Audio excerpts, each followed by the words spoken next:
राम मंदिर को लेकर ऐसा सच सामने आया है जिसने भारतीय जनता पार्टी और प्रधानमंत्री नरेंद्र मोदी तक की टेंशन को बढ़ा दिया है। एक और जहां चारों शंकराचार्य मोदी के खिलाफ हैं, तो दोस्तों अब भारतीय जनता पार्टी के सांसद यानी कि सुब्रमण्यम स्वामी का भी बड़ा बयान निकलकर सामने आया है। आपको बता दें, मोदी ने करोड़ों हिंदुओं संग बहुत बड़ा धोखा किया है। इतना ही नहीं दोस्तों, खुला झूठ तक बोला है। आपको बता दें, बीजेपी के वरिष्ठ नेता यानी कि सुब्रमण्यम स्वामी ने राम मंदिर का जिक्र कर पीएम मोदी की सारी काली करतूत सबके सामने लाकर रख दी। ऐसी सच्चाई बताई जिसने सबको हैरान कर रख दिया है। खुले तौर पर सुब्रमण्यम स्वामी ने यह बयान दे डाला है कि मोदी सरकार ने राम मंदिर के नाम पर करोड़ों हिंदुओं से झूठ बोला है। इसके साथ ही उन्होंने ये भी बताया है कि पीएम मोदी नहीं चाहते थे कि राम मंदिर पर कोई भी फैसला हो। जी हाँ दोस्तों, वरिष्ठ नेता सुब्रमण्यम स्वामी ने काला चिट्ठा प्रधानमंत्री नरेंद्र मोदी का खोल कर रख दिया है। मीडिया रिपोर्ट्स के मुताबिक आपको आसान शब्दों में सिलसिलेवार तरीके से बता देते हैं। एक और जहां देश भर में अयोध्या में राम मंदिर में प्राण प्रतिष्ठा को लेकर खास उत्साह देखा जा रहा है दोस्तों, तो वहीं दूसरी ओर इस मामले में राजनीति भी लगातार तेज होती हुई नजर आ रही है। कांग्रेस पहले से ही इस आयोजन की टाइमिंग को लेकर केंद्र सरकार पर हमलावर है, तो वहीं दूसरी ओर कांग्रेस के अलावा अब शंकराचार्यों ने भी आयोजन के समय को लेकर कई सारे सवाल खड़े कर दिए हैं। क्या कुछ सवाल खड़े किए हैं ये आप भी जानते हैं। अब इस मामले में भाजपा नेता और पूर्व कानून मंत्री यानी कि सुब्रमण्यम स्वामी ने सीधे सीधे प्रधानमंत्री नरेंद्र मोदी पर खुला हमला बोला है। उन्होंने एक्स पर एक पोस्ट के माध्यम से यह हमला बोला। प्रधानमंत्री नरेंद्र मोदी पर गंभीर आरोप इसमें उन्होंने लगाया। उन्होंने लिखा कि पीएम मोदी ने सुप्रीम कोर्ट में राम जन्मभूमि मामले में देरी करने की कोशिश की।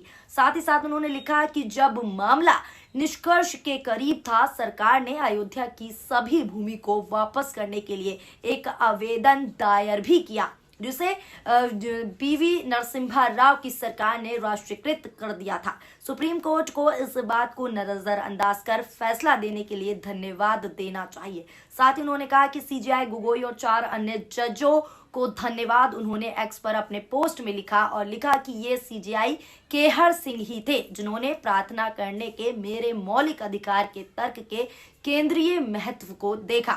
इसी के साथ उन्होंने ये भी कहा कि उन्होंने मेरी याचिका सुप्रीम कोर्ट यानी एससी बेंच को सौंपी और सभी याचिकाओं पर सुनवाई करने का निर्देश जारी दिया। बता दें कि स्वामी हाल ही में वर्ष में भारत के अंदर रहते हुए प्रधानमंत्री नरेंद्र मोदी के सबसे बड़े आलोचक रहे हैं। वो उनकी आलोचना का कोई मौका तक नहीं छोड़ते।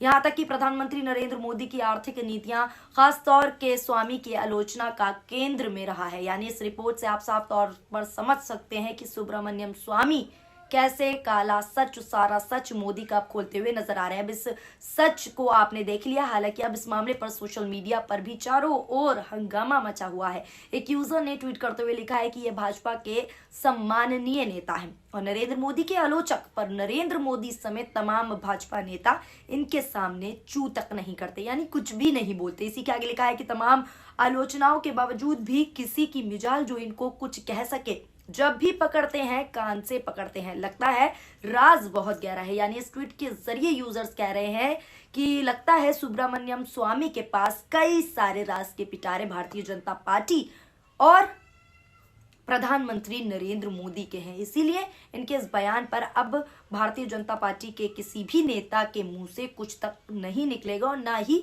अंधभक्त अब ट्रोल करेंगे, ना जवाब देंगे। एक और अन्य यूजर ने लिखा है कि यही सच्चाई है, बीजेपी सिर्फ धर्म के नाम पर राजनीति करना जानती है।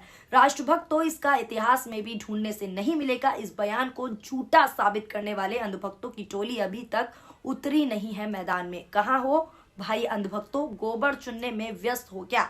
यहाँ पर आप देख लीजिए, मैंने कहा ना कि अंधभक्तों की टोली अभी तक उतरी नहीं है और यही ट्वीट आ गया कि अंधभक्त अभी तक सामने नहीं आए हैं सुब्रमण्यम स्वामी का जवाब देने। यानी कि इस ट्वीट के जरिए अब अंधभक्तों को भी ट्रोल किया जा रहा है और कहा जा रहा है कि सुब्रमण्यम स्वामी की बात में सच्चाई है, इसलिए अब भक्त भी अंधभक्ति नहीं करेंगे। एक और अन्य यूजर ने लिखा है कि लेकिन मंदिर के बदले 5 एकड़ जमीन मस्जिद बनाए जाने के लिए क्यों दी गई?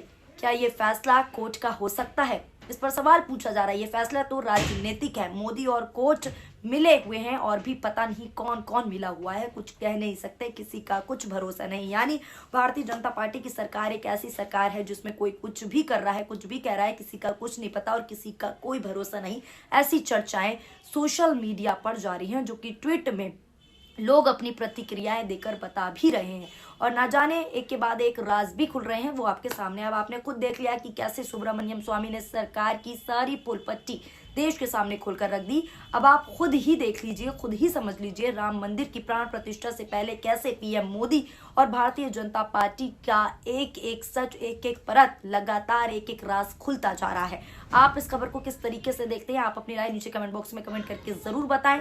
वीडियो पसंद आई हो तो वीडियो को लाइक करें और हमारे चैनल सोशल न्यूज को सब्सक्राइब भी करें। शुक्रिया, धन्यवाद, नमस्कार, जय हिंद, जय भारत। चैनल को लाइक, शेयर एंड सब्सक्राइब करें और बेल आइकन दबाना ना भूलें।